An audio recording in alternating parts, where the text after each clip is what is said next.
Hi folks, it's John Nizman from lastchanceautorestore.com, and today we're standing beside one of our complete builds that we're performing here at our shop. This is a 1970 Volkswagen single cab pickup truck. It came to us a little while ago, and it was a complete vehicle, and we've basically removed the doors and all of the trim, the glass and so on, and we've performed quite a bit of metal work and fabrication.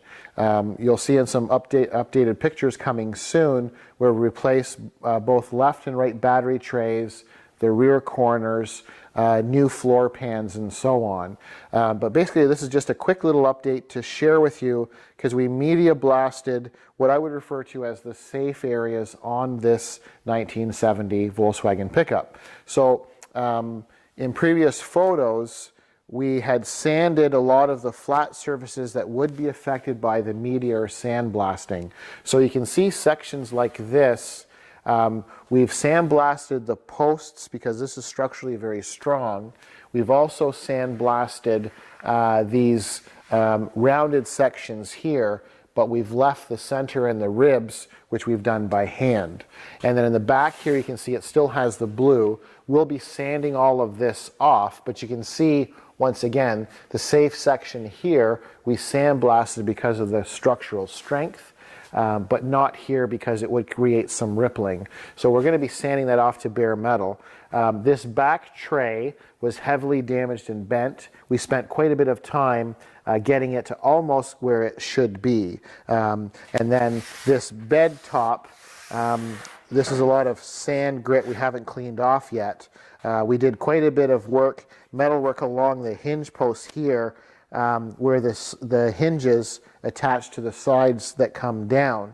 You can see in here we've cut out the rotted steel. It was full of body fillers and so on. We have new steel and welded and ground it smooth.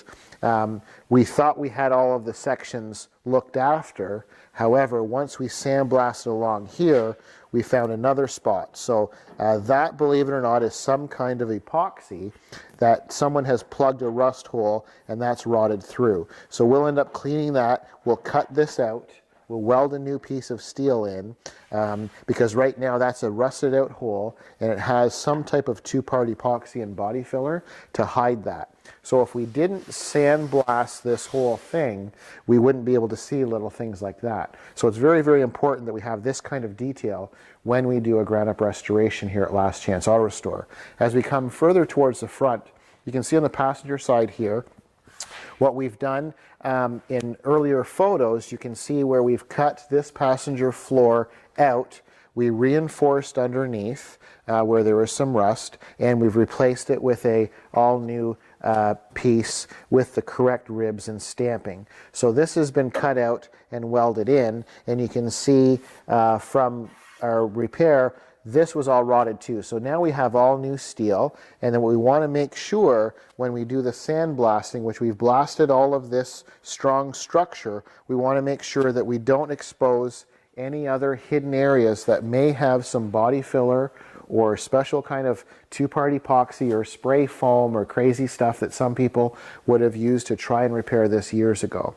So by doing this, we'll thoroughly go through to make sure there isn't any other areas that need some repairing or patching.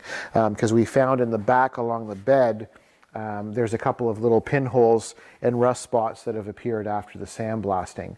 So this is what this 70 Volkswagen looks like once we've sanded all of the body filler off and then we've sandblasted the metal. So this is what the metal looks like when it's all sandblasted. So we'll go around the whole bus or pickup now, and then we'll see.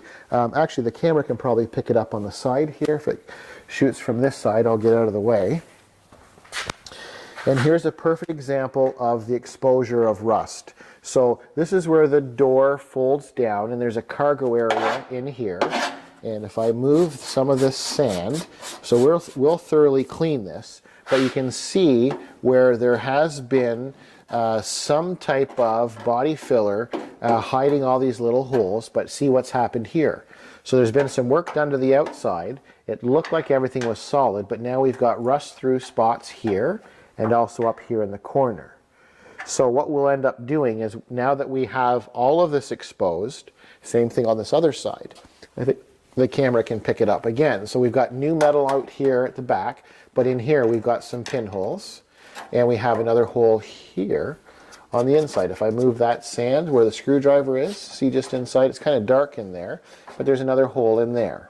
Okay, so these are all areas that we expect to see some Swiss cheese or some rusting, but if we don't do the proper steps, that would be a major problem in a short period of time. So by sanding it all first, removing all the body filler, replacing the floor pans and all of the obvious areas of rust. Once we have that done, before we go to the next step of doing any body refinishing, we want to sandblast everything we can, because we want to expose any weak areas, and we'll deal with this first before we go on to the next step, which would be a 2-part black epoxy to seal that, and then start high build primer and doing the body work. So this is a crucial step. So I just wanted to point that out, and it's also an update in terms of the progress on this 1970 Volkswagen. As we come along the front, we had replaced, and you'll see some pictures, we're just behind in the video updates.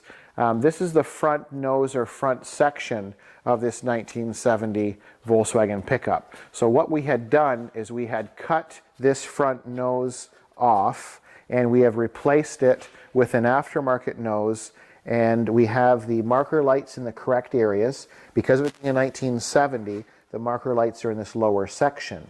No one remanufactures a front nose for a 1970. They do it for the newer style. So they have cutouts up here for the newer buses and pickups, because the marker lights are up in this section. So what we did is we've purchased a new front nose and a new lower section, welded them together, and then we had to cut these pockets out of the original front nose that was damaged and rusted and beyond repair. So we've cut both of those pockets out. We've marked and measured the new nose, welded them in place, dry fit the lights in to make sure they're in the correct location and they're in the proper spacing. And then we've modified the front up here. So we closed all that in and have new metal in there. This top nose is an exact fit and everything will be fine, but they change this area in the lower sections. The other thing they had was in the center, the aftermarket type nose has a raised portion for a smaller VW logo.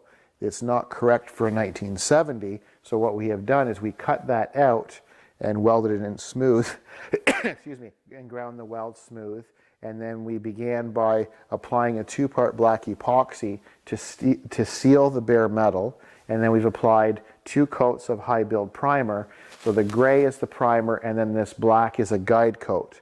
So what we'll do next is we'll begin the block sanding. So we'll start at probably 120 grit sandpaper and work our way all the way up to 400 before paint.